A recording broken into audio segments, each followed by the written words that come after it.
Ce mercredi 19 février 2025, il a été révélé que le Conseil d'État a validé la décision de l'Arcom de supprimer C8 et NRJ12. Cyril Hanouna a pris la parole sur Europe 1, puis n'en touche pas à mon poste dans la soirée, désignant alors un responsable, qui ne serait pas Emmanuel Macron.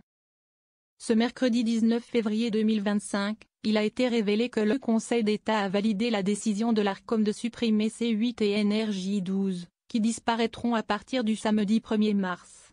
Elles seront remplacées à compter du 6 juin par LCP Public Sénat, Canal 8, et Gulli Canal 12. Sur Europe 1, dans son émission On marche sur la tête, Cyril Hanouna a réagi.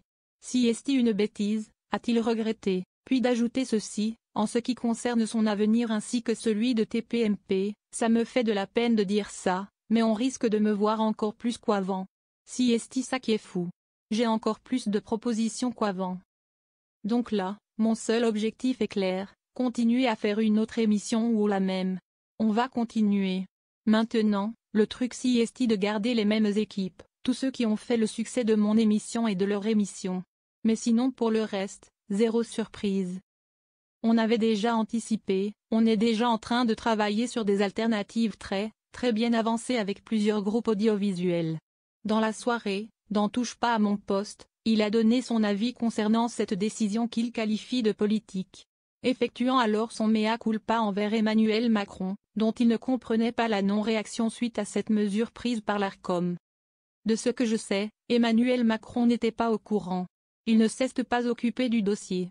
Car un dossier a été monté. Apparemment, ce serait le secrétaire général de l'Élysée Alexis Kohler, qui aurait monté un dossier pour l'arrêt de C8 parce qu'il veut vraiment contrôler l'audiovisuel. A-t-il déclaré, ajoutant que le président de l'Arcom, Roch-Olivier Maistre, aurait également été dans la confidence et que le président de la République n'était pas averti de cela. Mise au point de Cyril Hanouna concernant Emmanuel Macron et l'arrêt de C8. Il a eu ensuite l'info, Emmanuel Macron s'était engagé. Il ne pouvait pas revenir dessus sans remettre en cause la séparation des pouvoirs, a ajouté Cyril Hanouna. Sur ça, Emmanuel Macron, il ne s'immisce jamais. Je sais que beaucoup de gens le fustigent. Et même moi, encore cet après-midi à la radio, je parlais de lui comme responsable. Mais je vous le dis, l'info est claire, il n'est pas responsable. Une mise au point que l'animateur de C8 a jugé comme nécessaire, avant de rendre l'antenne. Précisons enfin, concernant l'arrêt de C8, que, comme l'a indiqué l'AFP, le Conseil d'État laisse une petite porte entrouverte.